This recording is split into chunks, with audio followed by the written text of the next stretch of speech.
put some sort of foundation. So it's a wax foundation that we put in there. This is a pure beeswax foundation. The actual sheets come with these vertical wires embedded in the wax itself. These horizontal wires, I wire that into the frame. So I'll nail the wire in, run it through the frame, through the little holes that are in there. Excuse me. Back through, and then nail it again. I'll put the wax in there. There's a little bar here that gets pushed in and stapled in, and it holds the top of the foundation there. And then I will embed those horizontal wires into the wax, so it all holds together.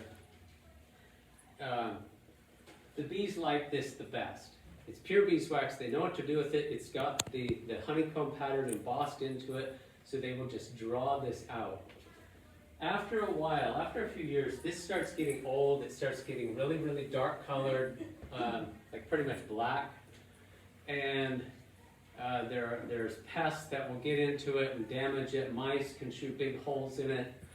So eventually you're going to have to take it out and replace it. But the bees like it the best. The other option is you can buy plastic foundation. Oftentimes though, this plastic foundation, it's got the honeycomb pattern you can see embossed on it, and then they've coated it with a light coating of wax. They usually never put enough wax on there, so when you put this in the beehive, the bees really don't appear to like it. They'll actually build comb out in front of it. This is like they don't even want to touch it. However, the advantage of plastic foundation, no. So if you're just wanting 1 or 2 hives, I would go with the wax foundation like that. If you're doing like maybe less than 10 hives, use the wax. It's a little bit more time, a little bit more effort. If you're going to get into this and maybe you want to expand a little bit more, go with the plastic foundation. This plastic foundation is going to last forever. The mice can't chew holes in it very well at all. When it gets old, so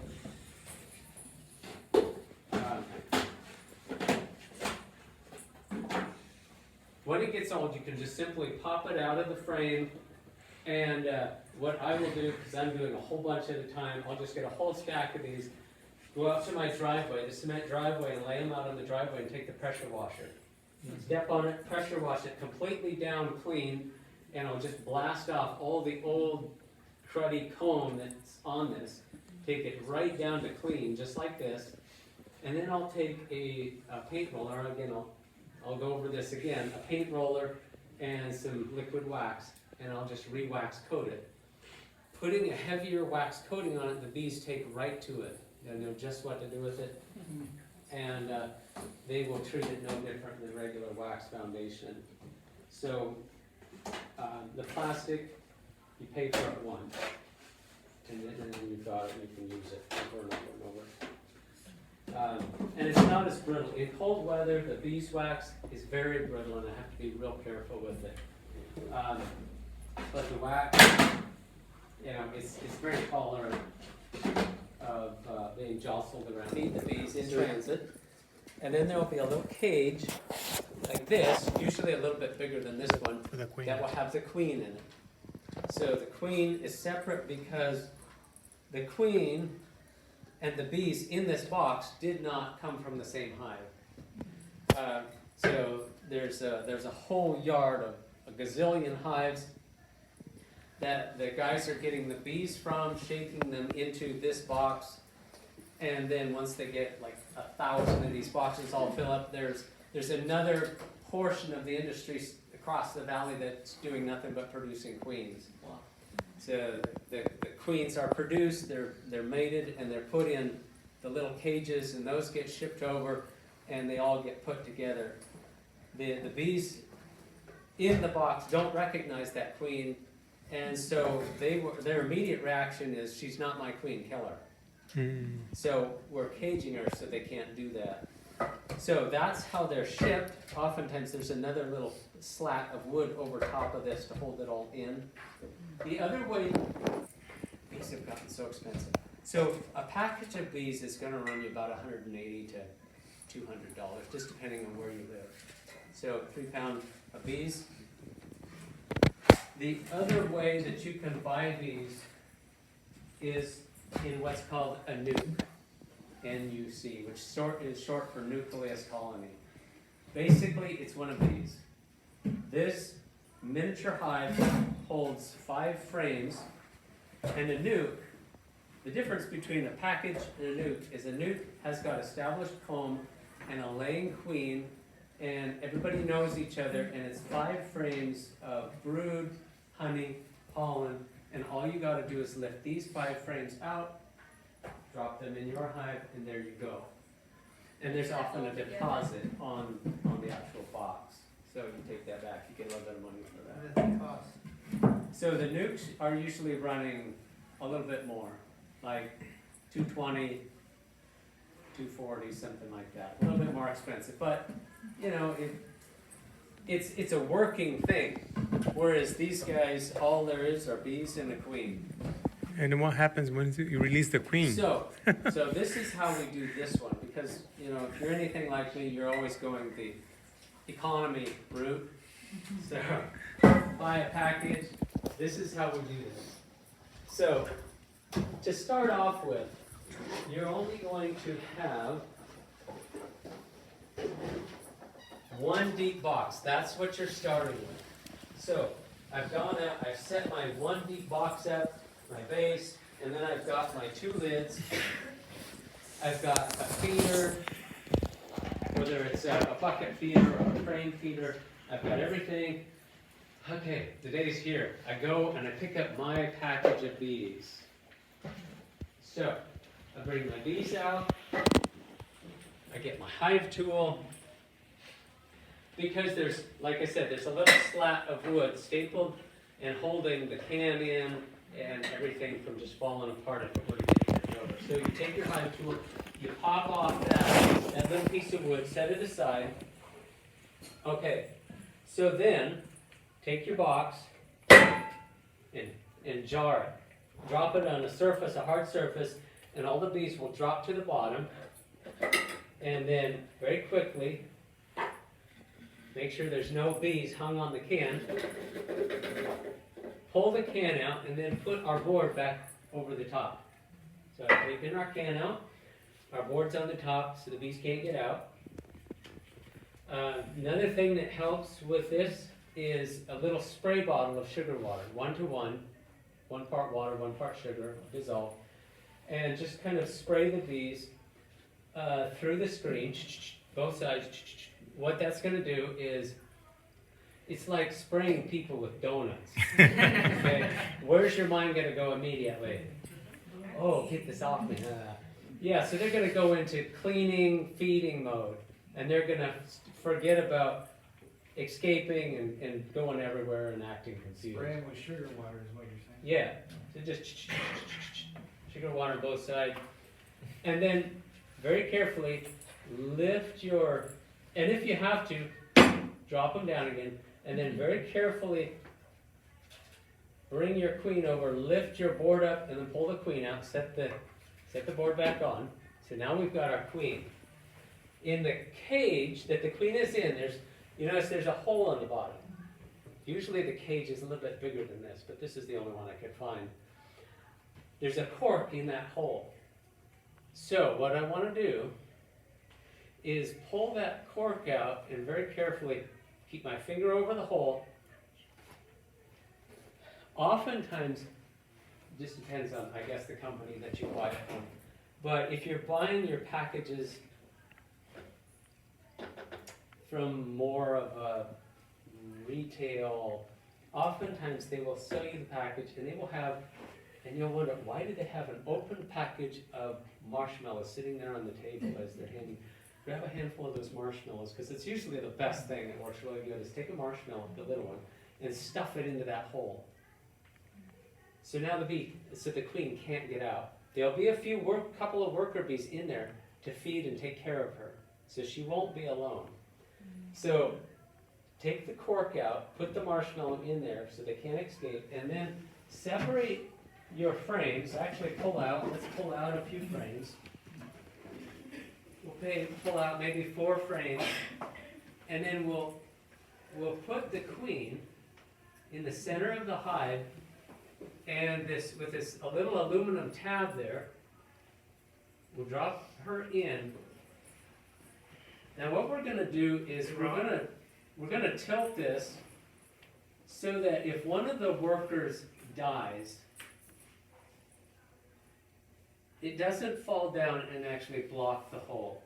So we're going to kind of tip it so it's not straight up and down, right? So we're going to take this little queen cage and we're going to put it between the frames, and we're going to turn this little aluminum tab over, and if you have to, put a little pin in it, like a push pin or a thumbtack, just to hold it right there.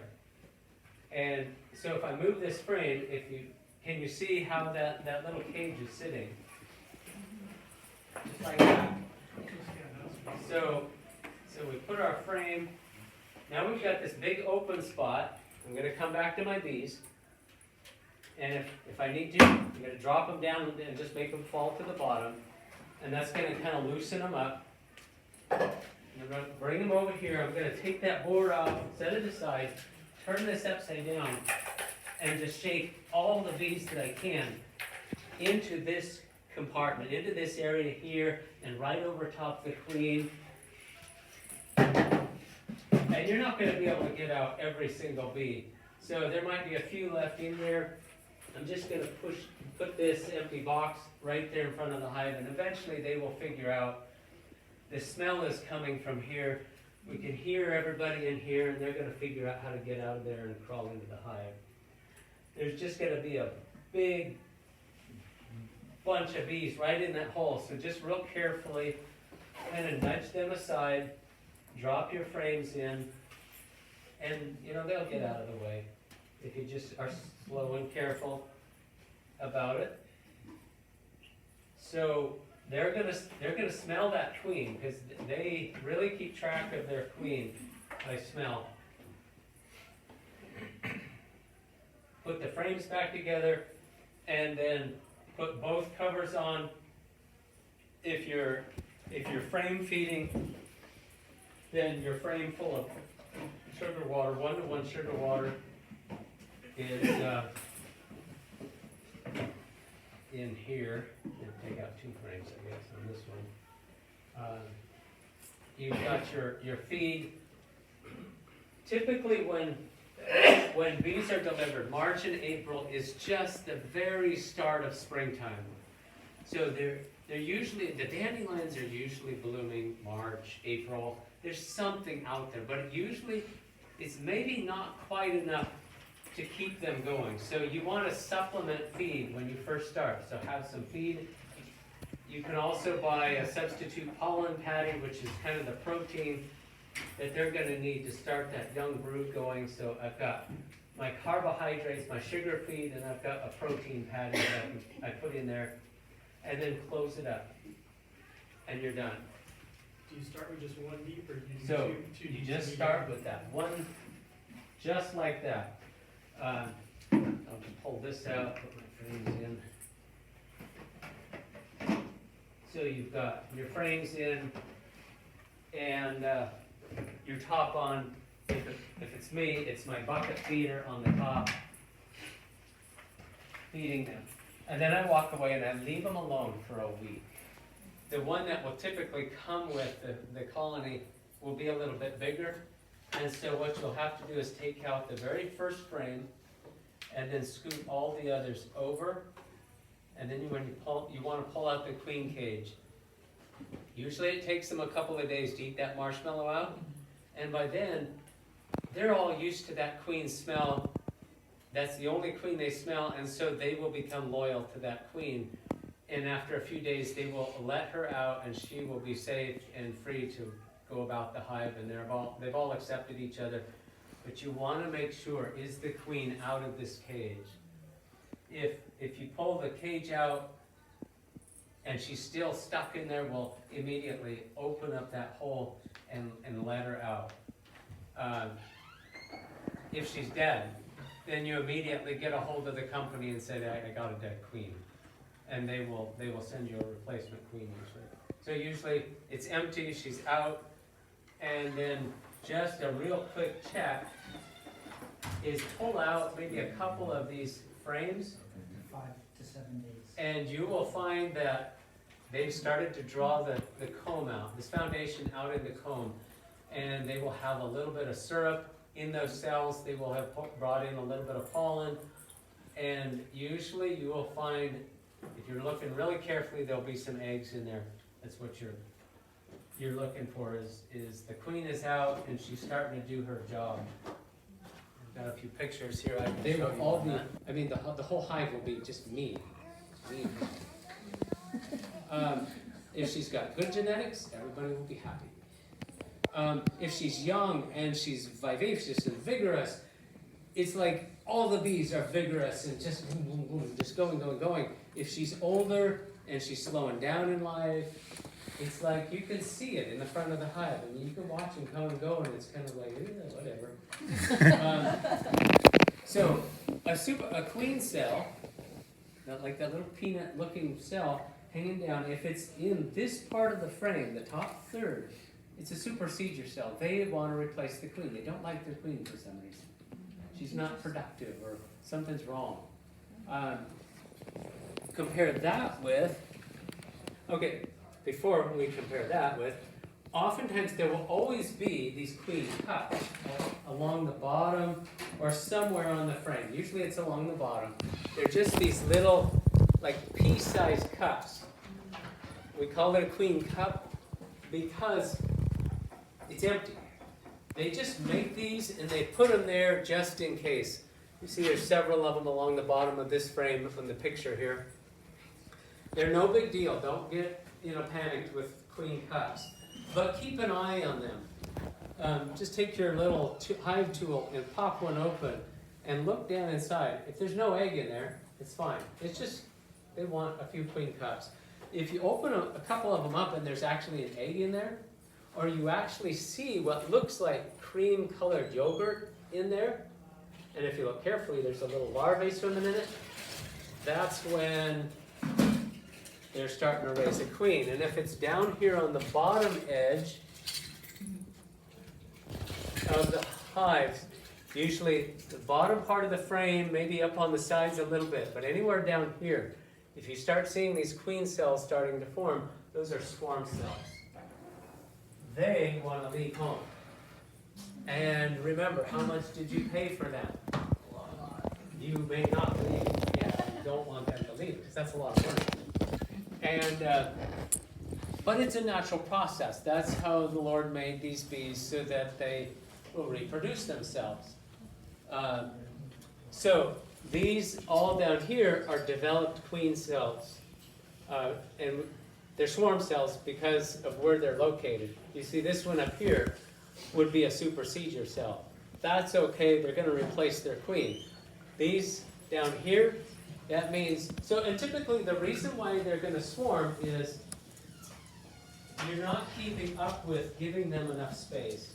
What stimulates the urge to swarm is they've grown to the point where they've used all their space, all the frames are full pretty much. Now it becomes a competition. You've got field bees bringing in nectar and honey, or nectar and pollen, and they're searching everywhere for a place to put this stuff. The queen is searching everywhere to find a place to lay eggs, and now they're like competing. And now it's getting crowded, and they recognize a little bit, since there's so many bees in that hive, the CO2 concentration is built up. They start feeling a bit claustrophobic, and okay, now we need to go. So the normal run of things is the bees will make some queen cells down on the bottom, swarm cells, and they'll raise a bunch of queens. Sometimes it can only be 1 or 2. Sometimes it's like 40. Very, very rarely that many, but I have seen an awful lot of them. What will happen a day or two before these swarm cells hatch, the resident queen will take about half the bees and they will just fly off. They'll usually only go 50 to 100 feet, and they'll land in a tree or the side of a car, side of a fence, side of a building, or on a rock. But typically they'll just land and hang in a ball, and they will send out scouts, and the scouts will go look at potential places that they could move into. And they compare notes, they come back, they do a little dance, they tell everybody, we found a good location over here or over there. And once they've decided, okay, we're gonna go to this new location, then that whole ball of bees will disintegrate into a big cloud of flying bees, and they will drift off and go to their new home. Meanwhile, back at your hive, you've only got half the amount of bees that you paid for. And in a day or so, one of these queens, well, they're going to start hatching out. Oftentimes, the first queen that hatches out will come through here and try to sting the others through the cell wall. And if others do hatch out, they will find each other and fight to the death, so that in the end, there's only one queen left. And I'm going to come and check this thing, maybe every week and a half. To start with, and I'm going to go through every frame, starting with the outside frame, because that's the least likely frame that the queen is going to be on. So I'm going to start away from her as much as I can, and then that gives me room to bring these frames apart from each other, pick them up, look, see how they're doing. What I'm doing is I'm kind of creating a mental note, because the actual cluster of brood is going to be three-dimensionally, kind of an oval, egg-shaped cavity that goes through several frames. And around that center area where they're raising brood, there'll be the pollen and then the honey. So typically, if this is all full, the outside frames are just solid honey, the two outside frames. And then if I go in, it might be solid honey on this side, and if I flip it over and I see a big field of like all of this is pollen, I know the next frame facing this is going to be brood. It's just like, I know, because it's like, boom, there's the last of the brood, and then sure enough, you pick up this frame, and it's where the brood starts. So you're making a mental note. 3 frames in, the brood starts, and you'll watch it. It'll be this most productive on the center frames, and then it'll be less and less as you go out. But when they have filled out at least 80% of these frames, which is 8 out of 10, right? Go ahead and put your second deep on. So 8 frames are filled. It's time to put that second deep on. Give them some space to. They'll go ahead and fill out those last 2 frames, but then they'll start working up into the top deep and start spreading out from there. So, and your 2 deep boxes, those are full, and you've got a lot of bees in there. Okay, now it's time to add a box, and maybe it's my first year, maybe it's my second year, and it's not time to put another box on. If I put the queen excluder on there, and then I put blank foundation like this, if I just put blank foundation on there, they will not want to go through that excluder to get up into this box. They're just really, really hesitant. So you kind of have to create first a reason to go up there. They're just really hesitant to go through that, and that's why they're called honey excluders. So don't put the queen excluder on just yet. Put the box on, and now there's no barrier to come up into these frames and start, like I said, even laying eggs. Because the workers are going to start filling out the comb, and if the queen comes up here, now, if the queen's up here, they smell her, they smell the brood. The bees are just programmed in their minds, take care of queen, take care of brood. Go wherever the queen and the brood are. So they're going to come up here. once they've come up here, they put some honey, maybe some brood, and now they've got a reason to come up here. Go through this, like pull this top box up, set it on an upturned lid, go through it, and make sure the queen isn't up here at the moment. If she is up here at the moment, oh, like there she is, maybe even grab her by the wings and put her down into that box. So I know she's not here. Then I'll put this queen excluder on and put this box on. Now she can't come back up here. She's been excluded. There's still brood, there's still larvae and eggs and stuff going on. There's still honey up here. But all of that brood is gonna go from egg to larvae to pupate and hatch out and become part of the family. And the only thing they can backfill into those frames or into those cells when the brood hatches is what? Honey. Honey. So they're gonna start filling that up with honey. And now they've got a reason to go up there, and then they will cross that queen excluder a lot easier. So once it's full, you take the queen out and put that. So I wouldn't even let it fill up. I just get them headed this direction, and then I'll make sure she's not in there. And the other thing too is you can manage, and a lot of people do, manage without the queen excluder. In that, you're going to put this on the first super, you're going to put it on the hive, they're going to come up, they may put all honey before the queen even gets up here. If that's so, that's fine. Because the second medium I put on there, the queen is not likely to cross over what we call a honey bridge. So if there's a pretty good band of honey above the brood field and open space, she's usually not going to cross that. She's usually going to stay where she can find that open area. If the open area is up here, usually she won't cross a solid field of honey. So if your first super is pretty much all honey, you can go ahead and put empties, and she won't come up there. No, she will every once in a while, just to make a liar out of you. But they've sometimes got a will of their own. But then again, I put these two on. I've put the second super over top the first one because I want that honey bridge effect. But my third one, I'm actually going to lift up and put it underneath. Now, is she likely to go under there or into that third one that's on the bottom? Sure. But remember, they're always going to want to fill from the top and work down. So if this is full, that's full, or at least 70, 80% full.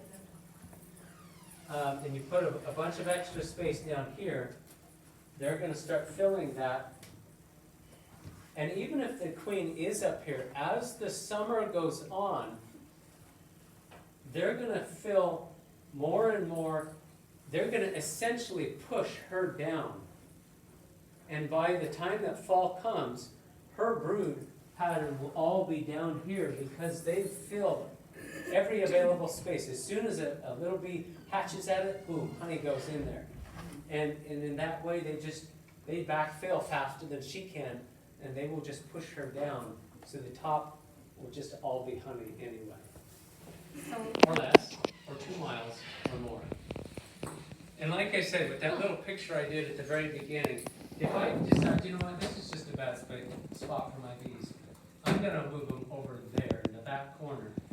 The problem is, the bees have oriented to this spot. They will come to this spot and just wander around until they die.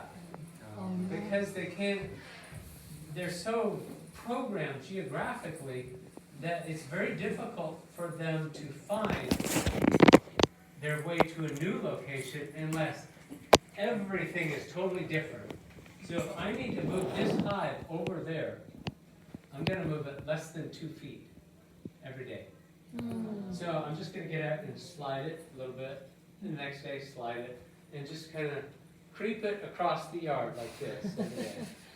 or every couple of days, and it's just whatever your time frame is. But they will follow you. They'll follow it when you do that. Or move it more than 2 miles away. Get it out of their foraging area. If I moved it like from here to on the other side of campus, on the other side of the road, like over there, maybe 500 yards away, all of the worker bees, will come out of that and they'll fly around. It's like, oh yeah, we know where we are.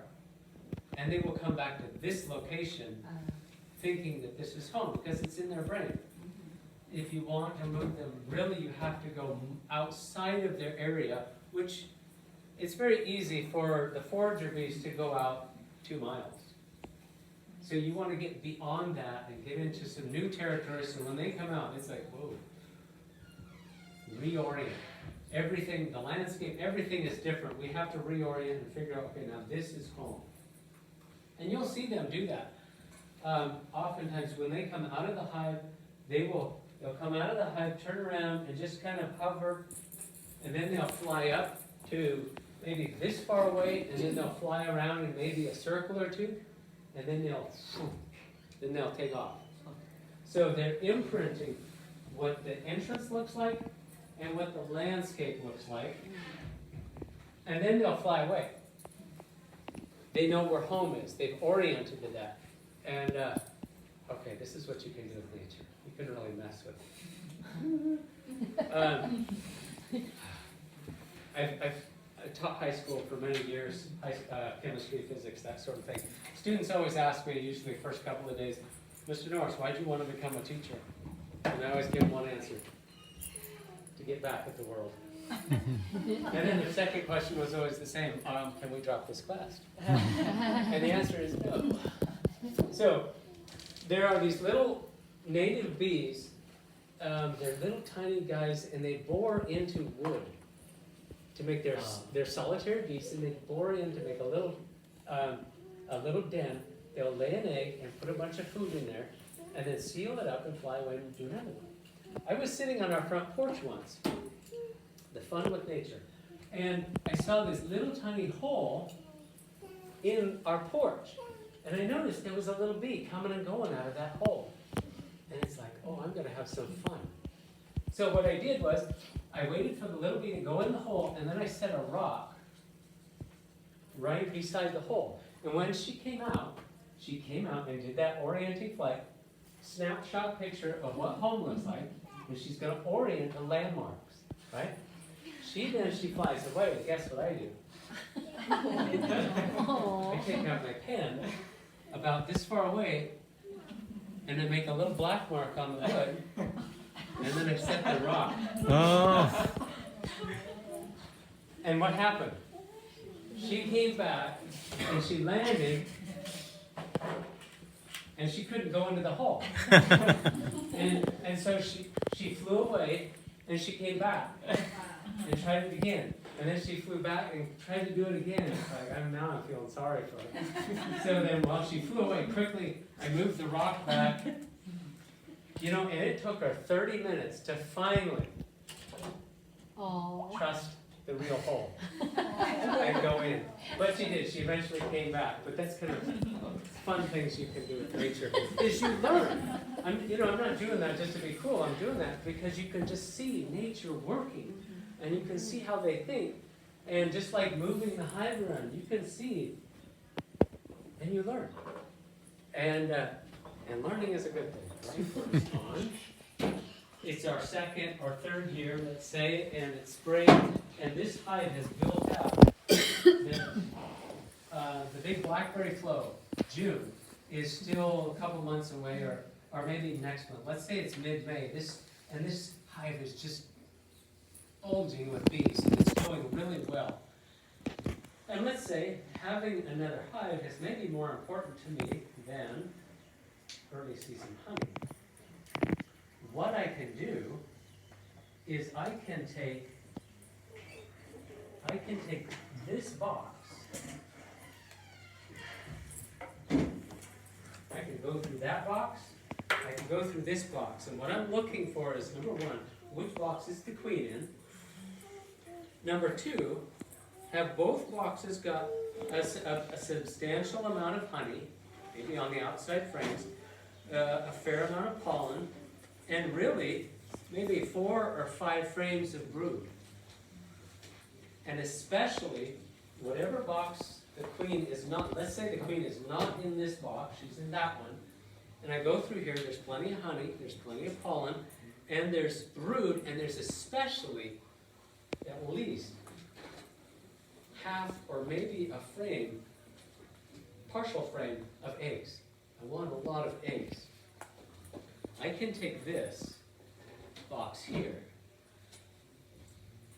close it up, put a lid on the top. Oftentimes what I do is put a lid on the bottom so it has no entrance. So a lid on the top and the bottom, bungee it closed or strap it closed, and then I'll take it to my other yard. Now what happens then is I put an empty one of these deeps on the original colony for them to work up into, since they're going so well, right? This box now does not have a queen. And when I take this away, put it in a new area, when I get there, I'm going to put it on a base, another base. Just leave the lid on top, give it a base so they can come and go. It's a new area, they're going to reorient that new area, but they're going to notice very quickly, within 20 minutes, half an hour, that they are queenless. And they're going to panic. And they're going to start making queen cells.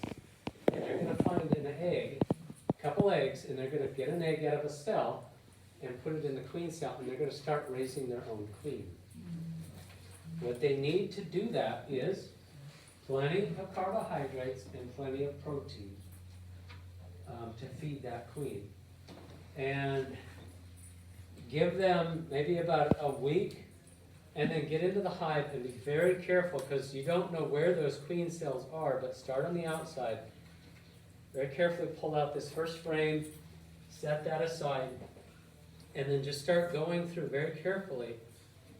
And usually, they've got 2 or 3 or so queen cells somewhere on there. And just check, see how they're doing. If they have several real nice cells developed, that's what I want to see. And they will tend to be supersedure cells, so they'll tend to be up high in this area rather than down below.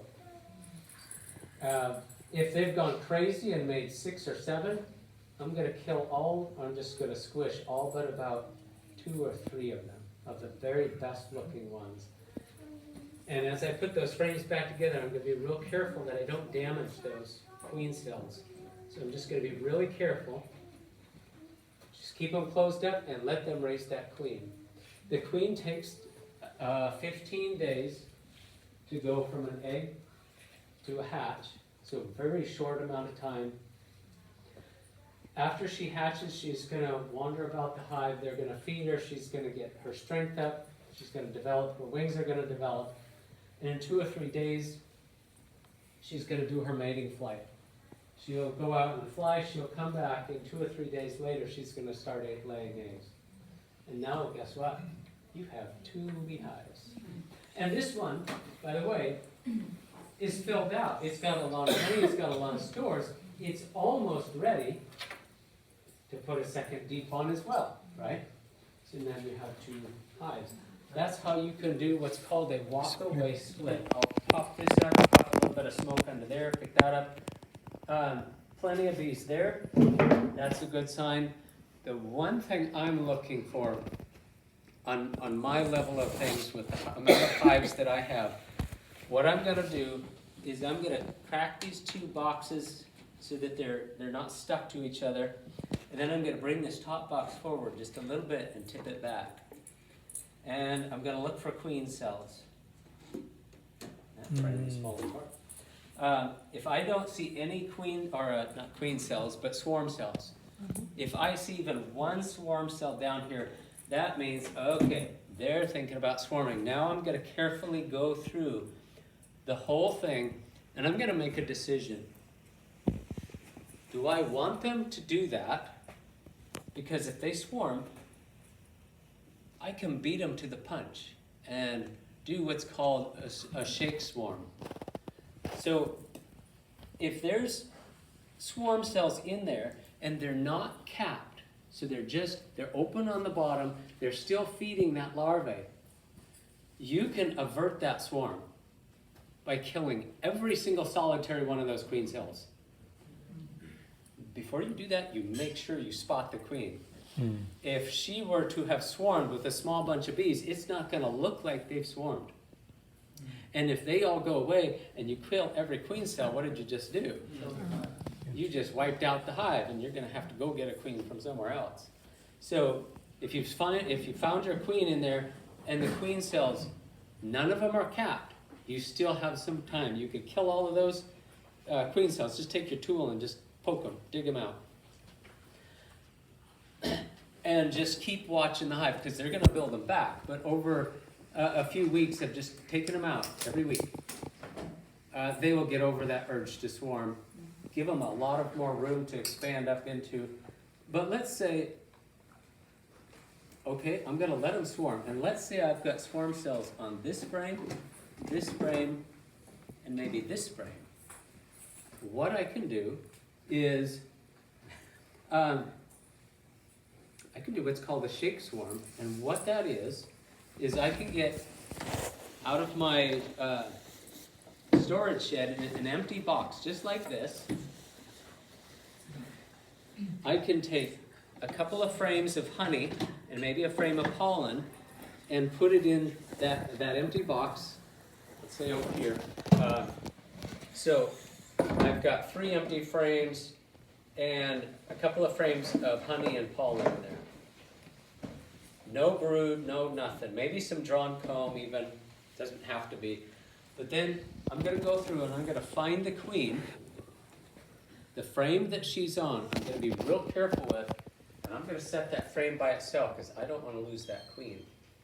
And then I'm going to take about half of these frames and I'm going to shake off the bees, about half the bees in that colony into this box. I'm going to find that queen, I'm going to put her in there and put the lid on. They've got food and no brood. They will have thought they swarmed.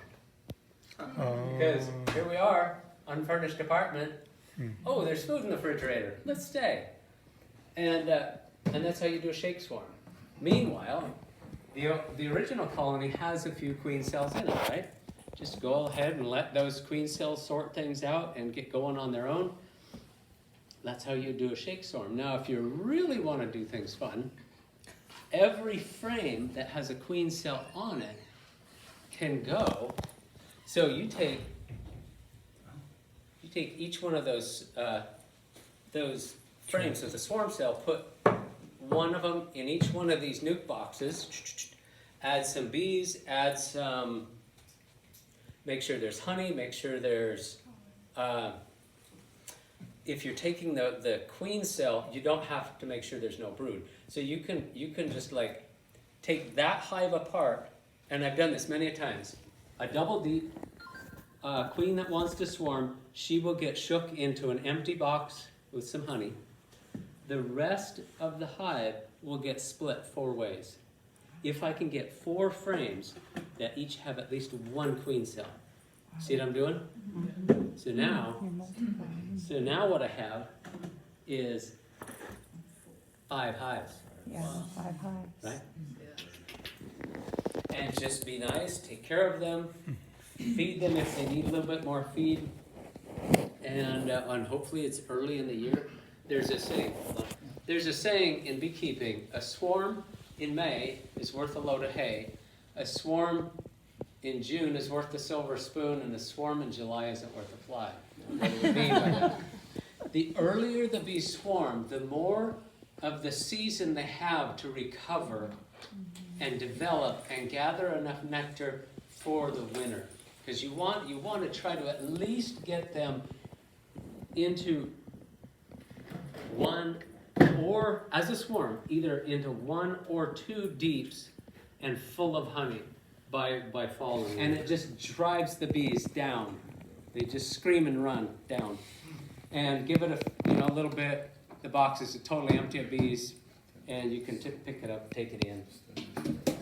The other way you can do it is they make excluders that look somewhat like this, but they've got a little plate over that, and it's like a little one-way gate. So you can pick this up, put it underneath there, and give it a few days, and the bees will eventually go the one way. You know, like the little counter things in the grocery store, you can only go that way in the grocery stores, airports. You can use an excluder, or what I do, because when I want to go out and harvest, I want to just like go out and do it now. I'll get an empty box, so an empty medium. I'll set it up right here, and then I'll just go through every frame and just shake the bees off in front of the hive. Just shake them off, and that's where this brush comes in. Sometimes there's always a few bees that you just can't shake off, and so those off, put the bee-less frame in this hive over here, and then just go through, shake them off, put it over here, shake it off, put it over here, and whoa. That's kind of what we've done here. I've shaken all the bees off of the frames in this box here, and my wife is just transferring the frames back into, this is actually a honeycomb box. All my honeycomb boxes, the shallow ones are painted red. So I've shook the bees up and put them in this extra one, then she puts it back into the original box just because it's shallow and it fits in the box. And what you're gonna do is you're gonna shake off from one of these deep boxes near the center, because you want to get the young bees. Shake them into a cardboard box, quite a few of them. Immediately, the field bees are just gonna fly out of the box, and the young bees are just gonna crawl. So you shake the box down into shake them down into the corner, and take a half-cup measure and scoop up a half-cup of bees, and put them in that quart jar, and then put like a half-cup of powdered sugar in there. Put the lid on, and then just shake the daylights out of them for about a minute. And what's going to happen is all that powdered sugar is going to be like ball bearings on the roller skating rink, and all the mites are going to fall off the bees and just get, in that powdered sugar. And then open it up and let the bees stagger out of there. Let the bees go. Poor kids. Hey, it's for science. It's okay. Let the bees go, and then add a cup or two of water to this. Swirl it around. The sugar's going to dissolve, and then you're going to be able to see the mites that are left. The other way of doing this, it's a little more efficient, is with a mite checker like this. You open this up, and you fill it to about there with rubbing alcohol. So about halfway up with rubbing alcohol. Keep the lid on. Scoop up your half cup of bees. Drop them in there. Put the lid on. It's going to kill them instantly. Yeah. So, and then just shake them for about a good solid minute. Shake, shake, shake, shake, shake. The mites are going to fall through this cage, and you're going to be able to see them down here in the alcohol. So, this is what you're doing. A half cup of bees is approximately 300 bees. Oh. In the springtime, you want to do this check. In the springtime, you want no more than 3% mite infestation. So, 3% would be how many mites floating around here if I've used a half cup of bees. 90. 9. 9. Half cup of bees is roughly 300 bees. And at 3%, each 100 is going to have 3 mites, roughly, right? So at 3%, if I've got less than 9 mites, I'm okay in the spring. Now, I am going to keep an eye on it if I've got 9 mites there. In the fall, it's 2%. If you go into the winter with 1%, even 1% level of mites, 1 bee in every 100 has a mite. That colony, 99% of the time, is going to die before spring. You're kidding. So the mites are a bad deal. You really want to aggressively deal with this.